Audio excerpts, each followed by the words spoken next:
저는 어린 시절에 저축하는 것이 절대적으로 옳은 일이라고 생각했습니다. 그런데 경제 발전과 함께 소비가 조금씩 늘어나면서 저축의 중요성이 이전에 비해 조금씩 약화되는 것을 느꼈습니다. 그러다가 재테크의 열풍이 불면서 저축을 하는 것은 시대에 좀 뒤떨어진 것처럼 느끼게 되었습니다. 그러나 저축은 시대의 변화와 경제적인 발전에 따라 그 가치가 조금 변하긴 했어도 여전히 경제생활하는데 가장 기본이 되는 것입니다.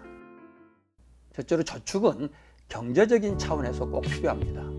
과거에는 저축이 돈을 모으는 수단이었습니다. 그때 이자가 큰 몫을 했습니다. 그러나 금리가 변하면서 상황이 많이 달라졌습니다. 우리나라의 경우를 보더라도 70년대에는 연금리가 23% 정도 됐고 80년대에는 14%, 90년대에는 10%였어요. 그런데 지금은 3, 4%에 불과합니다. 이자가 인플레를 따라가지 못하는 시대에 저축은 돈을 버는데 큰 도움이 되지 못합니다. 그래서 저축보다는 투자를 선택하는 사람이 많아지면서 저축의 가치가 많이 평가절하됐습니다. 그러나 투자라는 것은 항상 원금을 잃어버릴 위험성이 있는데 비해 저축은 그럴 위험성이 없기 때문에 여전히 중요한 소득원이 될 수 있습니다. 금융상품을 잘 살펴서 지혜롭게 저축을 한다면 근로소득 외에 소득을 안정적으로 올릴 수 있습니다. 과도한 욕심을 버린다면 저축을 통해서도 어느 정도의 소득은 얻을 수 있습니다. 재정 전문가들은 투자를 통해서 돈을 벌기 위해서도 저축이 꼭 필요하다고 합니다. 저축을 해서 많은 돈을 벌기는 어렵지만 저축을 해서 종잣돈을 마련해야 그것을 기초로 해서 돈을 벌 수 있기 때문입니다. 그렇게 하면 사업을 하든 투자를 하든 과도한 빚에 시달리지 않을 수 있습니다. 어떻게 보면 저축은 빚이 줄 수 있는 고통을 완화시켜주는 역할을 한다고도 볼 수 있습니다. 그러므로 빚이 보편화된 세상에서 빚의 덫에 빠지지 않기 위해서는 저축을 해야 합니다. 예를 들어 자동차를 할부로 사지 않고 저축한 돈으로 사는 것이 이를 위한 좋은 사례가 된다고 봅니다. 물론 이렇게 하려면 인내와 기다림의 덕목이 있어야 되겠죠. 두 번째로 저축은 윤리적인 차원에서도 필요합니다. 사람들에게 저축을 하라고 하면 대부분 저축할 만한 여유가 없다고 말합니다. 당장 필요하다고 생각되는 것을 소비하다 보면 당연히 저축할 여유를 갖지 못합니다. 저축이란 거는 소비를 하고 나서 남은 것으로 하는 것이 아닙니다. 저축은 먼저 하기로 결정을 하고 그 다음에 그 나머지를 소비해야 합니다. 그러면 이 저축이 현재 소비를 절제하게 해줍니다. 저축을 하지 않는다면 현실적으로 소비를 절제하기 어렵습니다. 그런 의미에서 저축과 소비와의 관계는 상호 의존적이라고 생각합니다. 저축을 하기 위해서 소비를 절제할 수 있지만 더 바람직한 것은 저축을 우선순위에 둠으로써 소비를 절제하는 것입니다. 현실적으로 저축을 하지 않으면 재정의 여유가 조금 있어서 낭비와 과소비의 유혹을 받을 수 있습니다.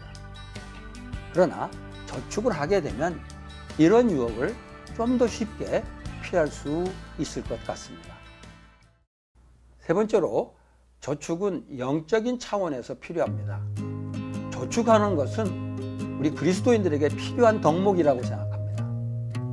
어떤 분은 마태복음 6장 34절에 있는 말씀, 그러므로 내일 일을 걱정하지 말아라.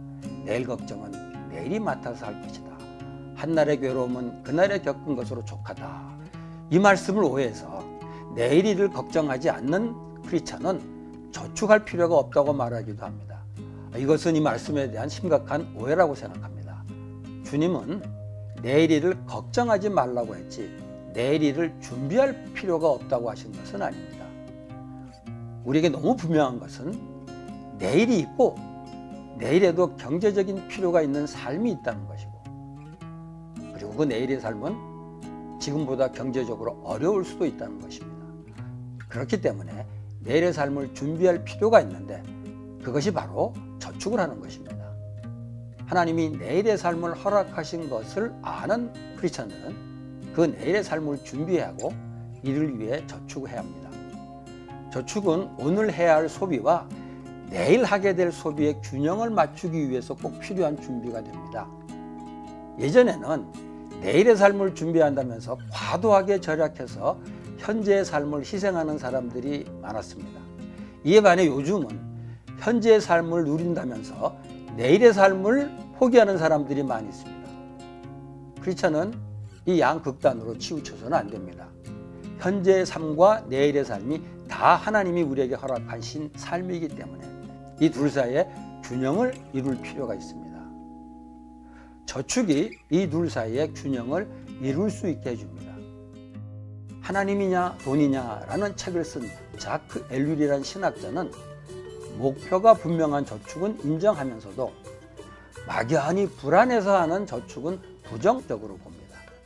그 이유는 저축을 한 사람들이 자신이 저축한 돈을 하나님보다 더 의지하게 되기 때문입니다. 이것은 저축 자체를 부정하는 것이 아니라 사람들이 공통적으로 가지고 있는 하나님보다 돈을 더 의지하는 성향을 지적하는 말이 아닌가 생각됩니다. 저축을 하는 것 자체는 좋은 일이지만 저축한 돈을 의지하게 된다면 그것은 결국 돈을 우상하는 것이 되며 하나님을 믿는 믿음을 저버리는 것이 될 수 있습니다. 사도 바울이 부자들에게 덧없는 재물에 소망을 두지 말고 오직 우리에게 모든 것을 풍성히 주셔서 즐기게 하시는 하나님께 소망을 두라고 한 것은 우리가 저축한 것에 소망을 두지 말고 우리에게 저축을 통해 노후를 준비하게 하신 하나님에게 소망을 두라는 말씀으로 이해하면 좋을 것입니다.